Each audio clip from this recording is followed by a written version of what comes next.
My best friend never thought I could get a boyfriend, now she's thirsting all over him and trying to get slammed. 24F, know I should be careful about calling someone my best friend in a post like this, but I don't know how else to refer to Jessie. 24F. Our parents are great friends, so we grew up together, and she kind of had my back in high school. Long story short, on the teenage food chain, she was on top, and I should be on the bottom. However, nobody messed with me because I was Jessie's friend. Jessie is one of those people who requires attention. I never minded, though. Nobody is perfect, right? But now that I have my first real boyfriend, she doesn't know how to behave. Every time we are together, she is really handsy, always touching his arms, running her fingers through his hair, and complimenting him. Now, she has even started with the prank hitting on his behind, you know? I just feel really uncomfortable with it. Maybe it's normal, I mean, Jessie has a lot of guy friends, so maybe this is okay? My boyfriend never thought much of it either. She is super pretty, so maybe I'm just jealous? Anyway, yesterday something really threw me off. My boyfriend had to do some work, and I had a book thing, hobby related, so we decided to meet later at a friend's house. They were getting together to drink and so on. My boyfriend finishes work early and calls me, but I don't really need him to come over to the book thing. I know he doesn't like it, so I just tell him to go to the friend's house. Then I start getting texts from Jessie like, "Girl, you gotta come to this party now, your boyfriend is so wasted lol, we drank so much, you need to come and stop us lol, I can't behave myself if you don't get here soon," and so on. The book thing took longer than I thought, and I was just getting madder and madder. But I am a very non-confrontational person, so I deal with it. I call my boyfriend when it's over because I don't feel like going to this party anymore, but I was his ride, so I ask him if he needs me to come pick him up. He says, "Sure," and I get there and don't even go inside. I am ready to release the hounds of hell on him, but he gets in my car, and he is stone cold sober. I ask him if he was drinking and then show him Jessie's texts. He gets super upset and says she was lying. He wasn't even hanging out directly with her but catching up with a friend who just came back to town. He says I should have texted him, letting him know what she was saying so he could confront her about it, since you don't ever seem to be able to give that girl some boundaries, his words. Now I am thinking maybe I should talk to Jessie?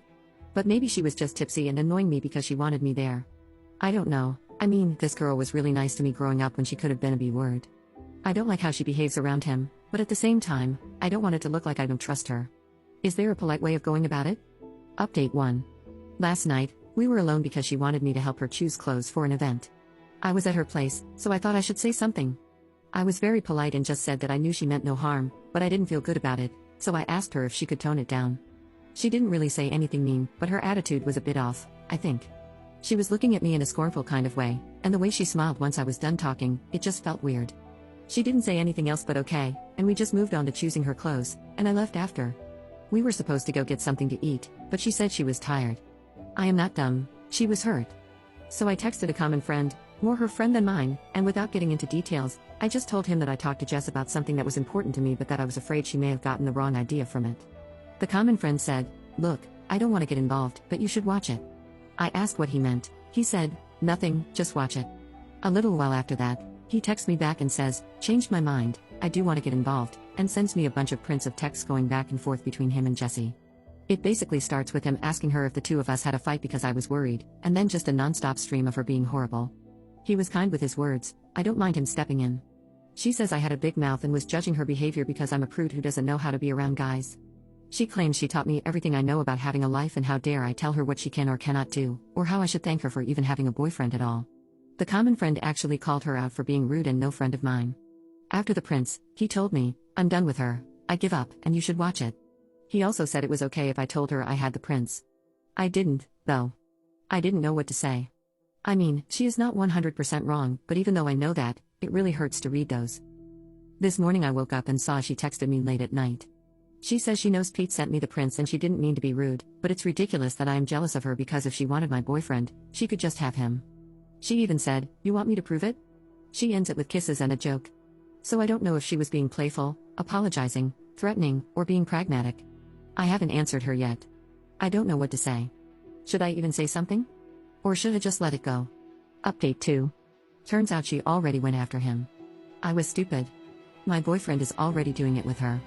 A friend convinced some other friends to send me prints of texts between themselves and either my boyfriend or Jessie, and they are pretty clear. I confronted my boyfriend, he looked lost, said he loves me, and it wasn't anything serious. He says Jessie kept throwing herself at him, teasing him, and he said he didn't like her. He said he just did it with her to see if she would move on and leave him alone, and that it only happened a couple of times. He says he won't do it anymore, he doesn't even like her, he loves me, asking me to please forgive him. From the texts, once I finally made it through them all, I think that Jessie went to the party, where my boyfriend and I met, because she wanted to hook up with him. She had it bad for him, but he didn't feel the same way.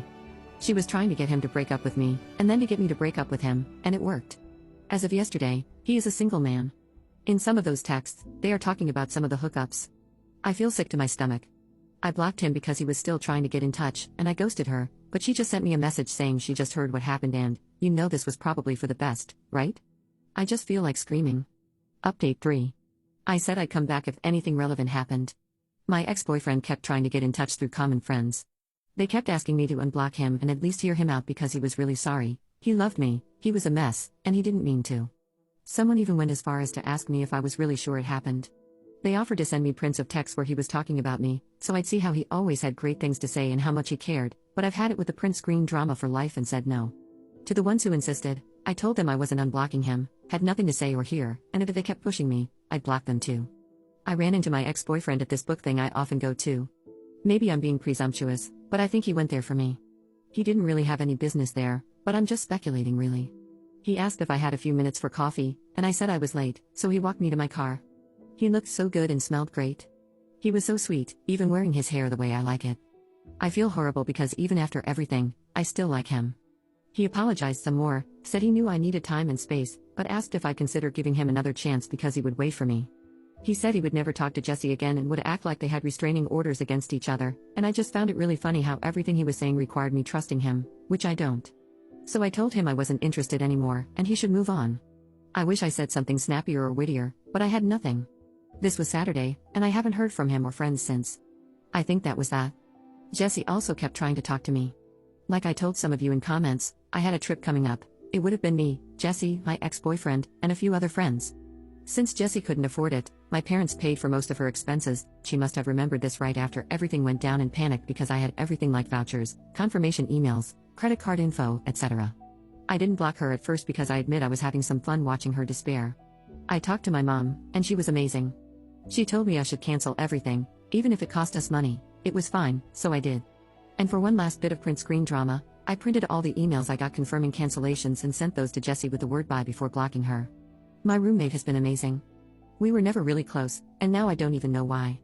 She canceled plans with her friends to stay with me and invited me to go out with them next weekend. A few of you suggested I see a therapist, and I did. I really liked it. It was just one appointment, and I mostly just talked, but it felt good. She gave me homework. She talked a little about unhealthy and abusive relationships and asked me to think about my friendship with Jessie and try to point out what was healthy and what was unhealthy about it. It made me realize she was never really my friend. She was taking advantage of me for years, and she even had me thanking her for it. The therapist also told me about this saying, and I think it was called the narcissist's prayer, which goes something like, "That didn't happen. If it did, it wasn't my fault. If it was, I didn't mean it, and if I did, then you deserved it," which is totally how Jessie is handling this entire thing now, so good riddance indeed. And a final piece of gossip, Pete talked to me yesterday. He checks up sometimes. He's a good guy, and again, he likes guys, in case someone is still thinking this might turn into a romantic comedy.